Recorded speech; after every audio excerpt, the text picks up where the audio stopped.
Орусиядан болжолдуу 1897 жылдары өгүздөргө чиркелген арабага жана башка нерселерге жүктөлүү алынып келинген сейфтер облустук статистика комитетинин жер төлөөсүндө турат. Ар биринин салмагы болжолдуу 2 тоннадан. Мындан сырткары алтын тыйындарды сактай турган темир сандык да бар. Буларды 2 кылым мурун караколго келген Карим аттуу соодагер атайын буйрутма менен Санкт-Петербургтан алдырган. Мынча оор сейфтер кантип алынып келингени таң калтырат.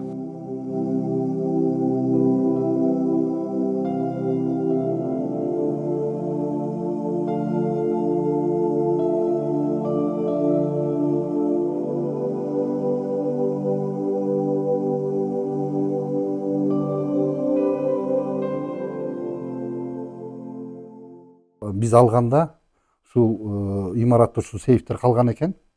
Анан биз угушубуз боюнча бул мекемебизде курулганы 1897 жылы курулуптур.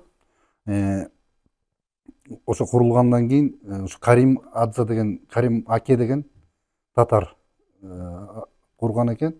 Куруп ошол биздин угушубуз боюнча бул сейфтерди Санкт-Петербургтан өгүздөр менен алып келген деп айтышат.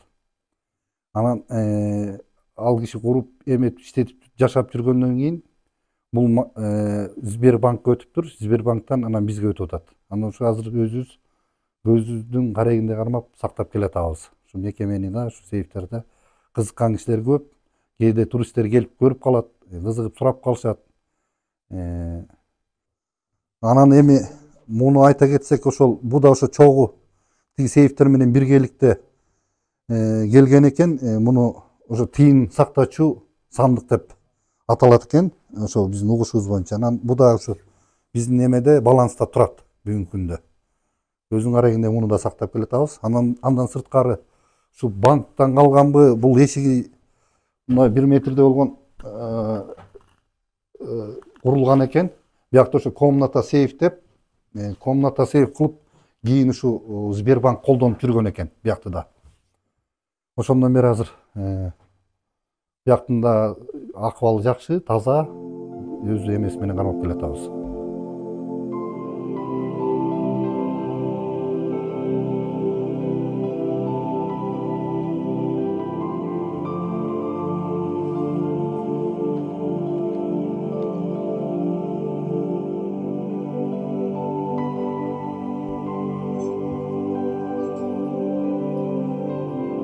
Кызыгы бул сейфтерди эч ким ача элек. Ачкычтары кийин дал келбей калган же башка ачкычтар берилген. Ал эми өкүнүчтүү жагдайы бул өтө баалуу тарыхый экспонаттар туура эмес сакталып турушунда.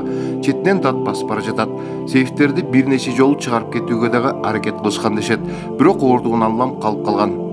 Падышалардын Сангали сейфтери деп аталып, Европадагы антикварлар арасында өтө популярдуу. Интернет аукциондордо бул сейфтер 15-20 миң еврого бааланып сатылат.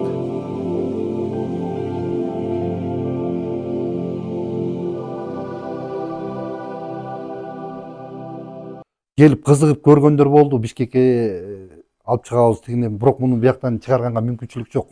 Чыгара алышпайт. Себеп дегенде жен таар. Өзү бир бул сейф эле 1-2 тоннадай болот болуш керек салмагы. Көрүп келип не деп кетти?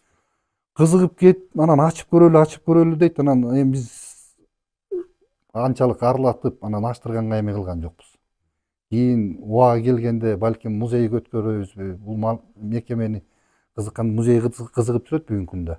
Эгерде эмесе ошо ачкыч менен бардыгы менен өткөрүп бергенге даярбыз. Сейфтер жайгашкан имаратты Карим соодагер 1897 жылдары атайын буйрутма менен салдырган. Азыр бул имаратта облустук статистика комитети жайгашууда. Имараттын ошол кездеги эшик терезелери, чатырындагы жыгачтан жасалган кооздуктары бүгүнкү күнгө чейин сакталууда. Ал эми соодагердин тамак аш сактоочу кампасында азыр облустук соттук медициналык экспертизасы жайгашкан. Соодагер мындан башка дагы имараттарды курдурган. Анын ичинде Каракол шаарында жайгашкан түрмө да бар деп айтылат. Этил Мелисбек, 7 канал, Ысык Көл облусу.